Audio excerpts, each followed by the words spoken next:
Night patrols up in the mountains near Oakland, Maryland are usually uneventful.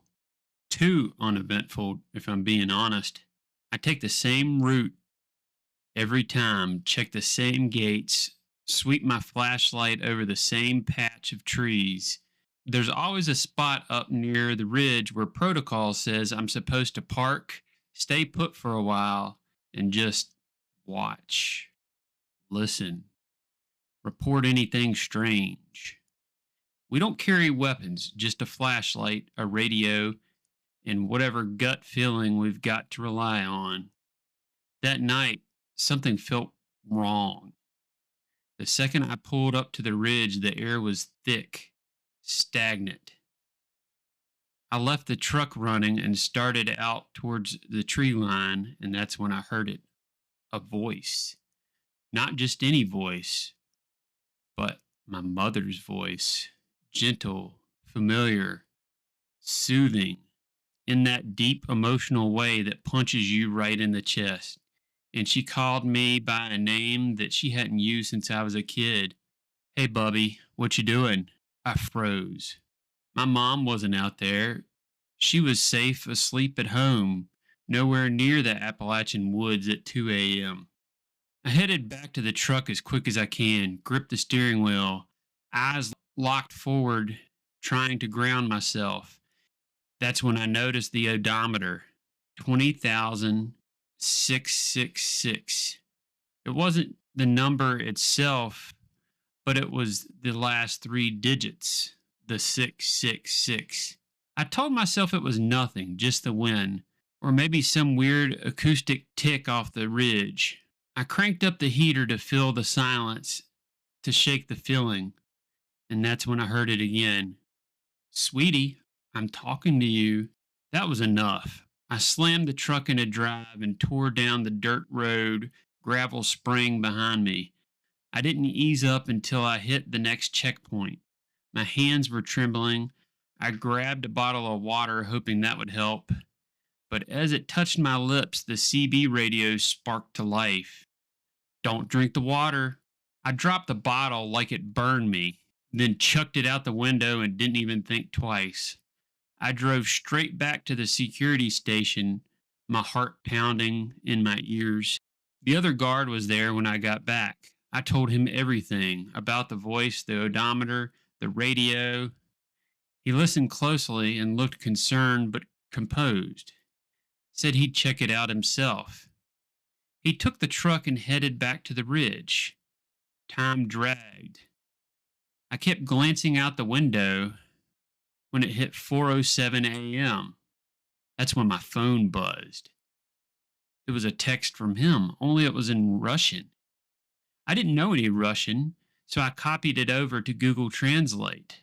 It came back a line from Shakespeare's Hamlet, the one about death, whether it's better to suffer or end it all.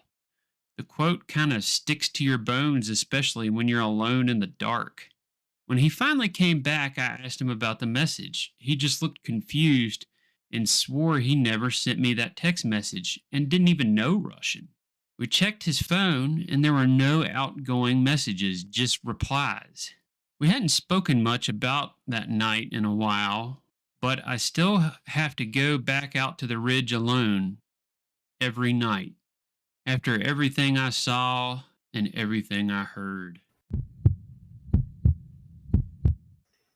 June 2016, Aberdeen, Ohio. I was working the night shift at my local Taco Bell when I had one of the scariest moments in my life that I've ever experienced. It was 10 o'clock at night. The place was a graveyard. I was working the drive-thru that night. We hadn't had a customer in hours, so I was catching up on some cleaning. Suddenly, there was a loud, static sound over my drive-thru headphones. So loud I had to take them off. I checked the camera. Nothing was there. So I went about my business. I then started getting the feeling somebody was watching me. Shortly after, my coworker comes from the back and lets out a shriek. I turned to see a girl with jet black hair staring at the drive-through window facing us. My coworker and I looked at each other in disbelief. We then hear the girl speak in a voice that still sends chills down me to this day. "May I come in?" My coworker and I stood there for a moment, not knowing what to say. I then responded, "Sorry, miss, the restaurant's closed for the night. We're only taking orders to the drive-thru." Then the girl replies, "Please let me come in. I really need to use the bathroom." My coworker then looks at me and whispers, "Dude, maybe we should just let her in. It's just a kid." I shake my head no. Something just feels off about this whole thing. I mean, what's a 10 or 11-year-old girl doing standing out in a drive-thru at 10 p.m. on a Wednesday night? I responded to the girl, "I'm sorry, we cannot let anyone in. We've closed the restaurant for the night." After a moment of silence, the girl starts banging on the window, shouting, "Let me in, let me in." I look at my coworker and ask, "What should we do?" He responded, "I don't know. Call the police?" The girl then stops and stares at us, and that's when we see it. A set of pitch black eyes. After a few moments of silence, we hear a voice. It sounds like it's coming from 1,000 miles away. "Hello?" We look in the direction it's coming from, the drive-thru window headset. We walk over to it, turning our backs to the girl. I responded, "Hello?" The man on the other end responds, "Yes. Can I have 2 5-layer burritos?" My coworker then shouts, "Oh my God, she's gone." I turn, look at the girl, who was nowhere to be seen.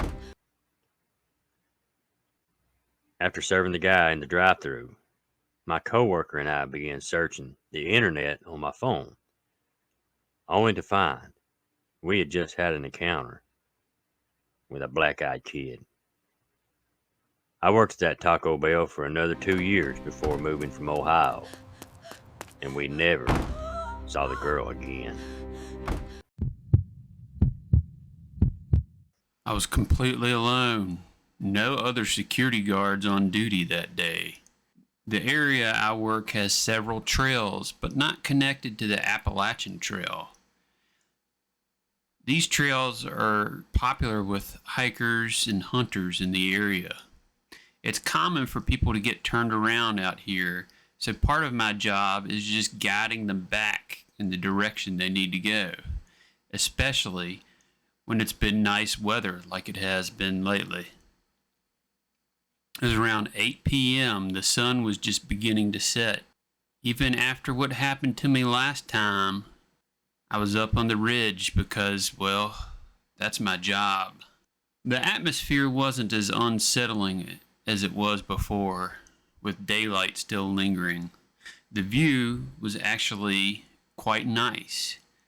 But then I heard something from the tree line. Hey, can you tell me where I am?" The voice sounded like it was a real, genuine panic in its tone. A few moments later, a man stumbled up to my truck. He looked rough, bruised, exhausted, and completely out of breath. I rolled down my window and said, "You're on private property. You'll have to head to the south." I pointed in the direction he needed to go to reconnect with the trail. He looked confused and clearly disoriented. He told me his name and apologized, saying, "Oh man, I'm sorry. I think I got turned around trying to find a fishing spot." I mentioned a few legal fishing spots he could try, and after a moment he asked if I had any food. I stepped out and grabbed some cheese, crackers, and a bottle of water from the back seat. "Here you go, man. Hopefully this helps. Like I said, you're just going to have to go that way and That's when I noticed deep scratches on his leg. Not just scrapes, but serious cuts running down his leg. "Whoa," I said, looking back at him. "You've got some bad injuries." I think you're going to need to get some help. I immediately radioed the job site, letting them know I was calling for an ambulance and the police, and then I grabbed a security phone and made the necessary calls. Within minutes, emergency vehicles came up the gravel road and parked next to us. The EMTs began preparing the stretcher, but then froze, looking around in confusion. An officer said to me, "You said someone needed medical attention?" I turned to point at the man, but he was gone. The crackers I had given him were on the ground, swarmed by ants. The water bottle lay empty nearby. We searched the area, but nothing. No footprints, no signs of anyone. The responders all looked at me like I had made the whole thing up. I felt sick. I take my job seriously, and I wasn't about to tell them that it was some kind of prank. I described everything: the man's name, appearance, clothing, every detail I could remember. Eventually, the officers started to believe me and told the EMTs to check me out instead. They ran vitals, blood pressure, blood sugar, while the officer took notes on his tablet. We talked about the man, and I discussed as we waited for HQ to respond with any matching information. Finally, the officer came back, his face a bit pale. "If this matches the man you saw, I don't know what to tell you." He turned the tablet towards me. It was him. Same face, same name, same description, everything. Underneath the photo, the text read, "Missing, 1974, presumed dead. Last known location, West Virginia mountain trails." This happened to me on June 2nd, 2025, in Oakland, Maryland. And like I said before, I can't share any names for privacy reasons. So about 10 years ago, I was working at a haunted hospital in Roanoke, Virginia. The hospital was already being used for outpatient medical care. I won't bore you with all the details, so you'll just have to trust me when I say that we had a very annoying ghost who liked to watch people through the panes of a glass. He was a peeping Tom, basically. He most often was seen looking through the security window and fire doors. However, he began coming out to the glass wall office area where I worked, and I would often see him out of the corner of my eye standing on the other side of the glass wall from me, watching me. Anytime I would turn and look, he would, of course, not be there. With this ghost came a very distinct odor. The best way to describe it would be wet cigars, sour sweat, and basement funk. This ghost looked like a small black man wearing a stone washed, padded shoulder denim jacket in a style that was popular in the 1980s.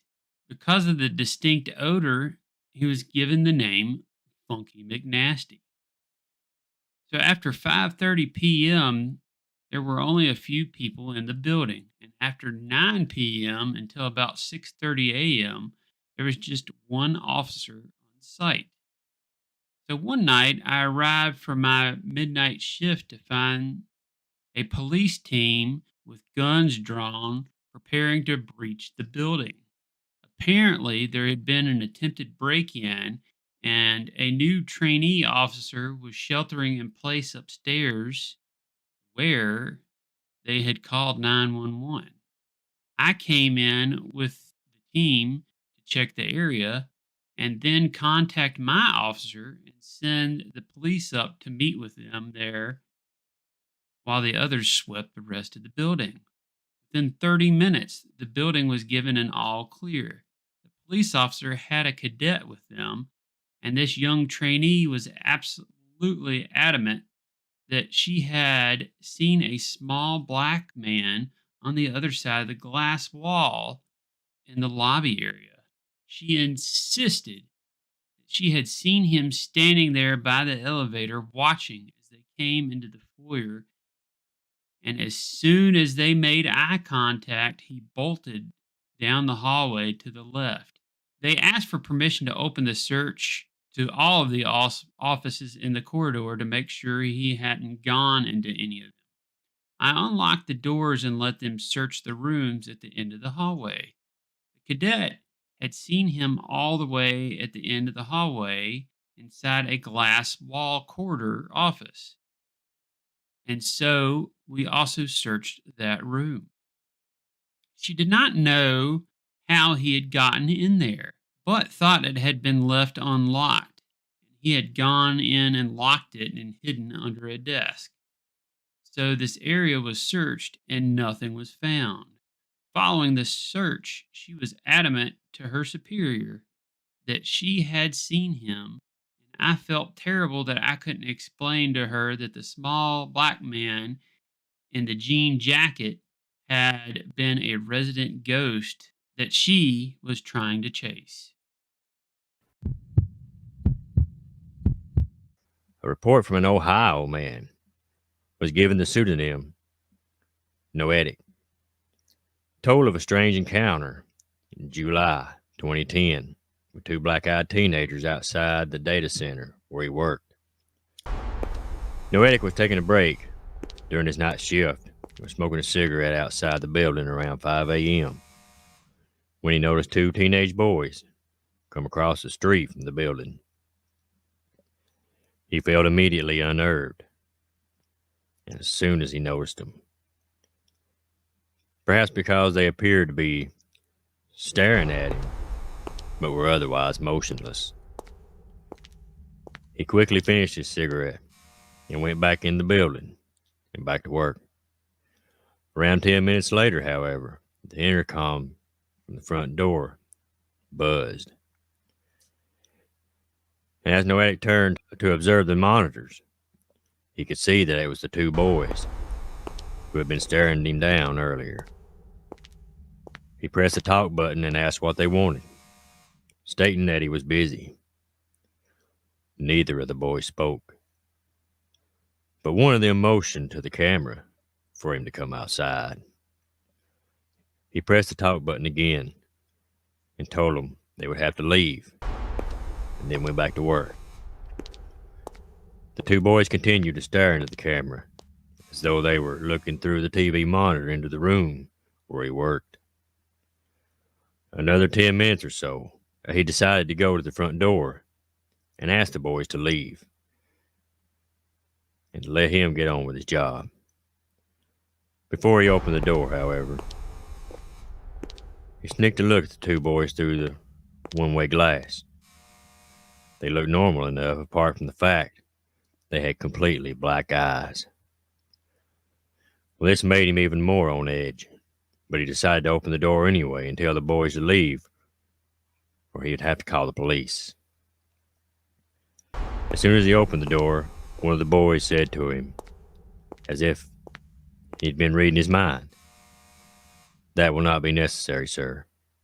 We simply need to use your phone. Can you let us in?" Saying that nobody was allowed in, the boys asked again to be invited into the building, and they stood there staring at the now distressed man. Noetic pulled out his mobile phone, repeating his threat to call the police and pull the door shut again. He went back to observe the pair from the safety of the monitor. One boy remained at the door and stared into the camera, while the other made his way to the back of the building, staring into the camera there.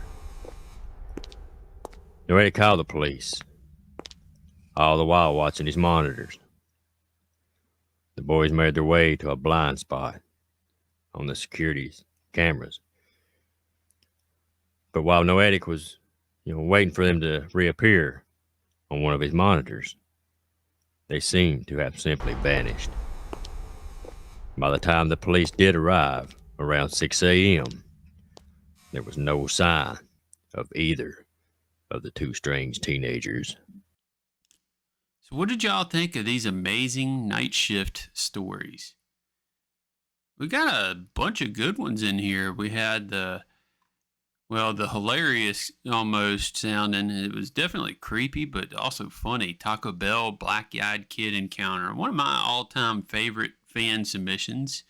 We had that nighttime security officer that was, I think he worked out in the wilderness somewhere.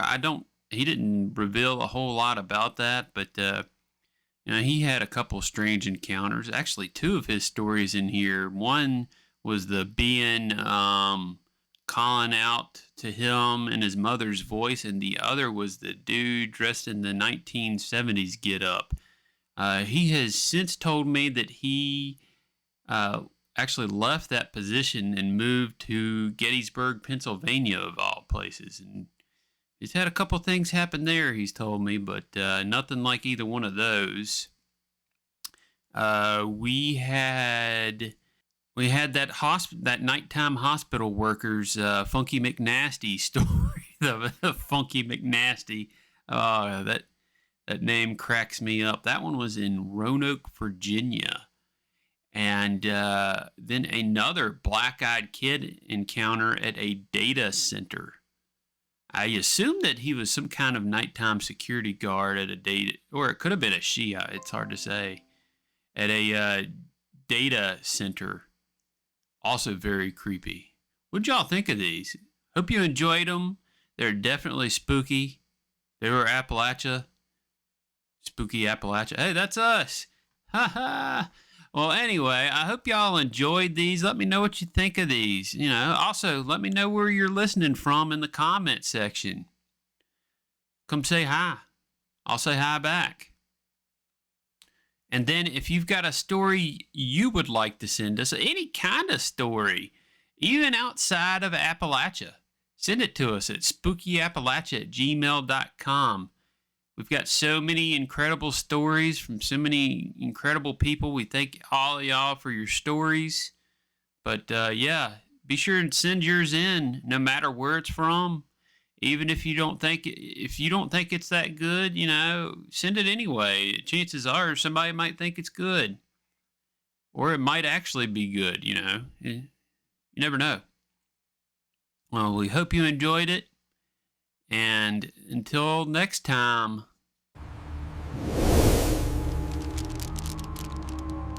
Stay spooky.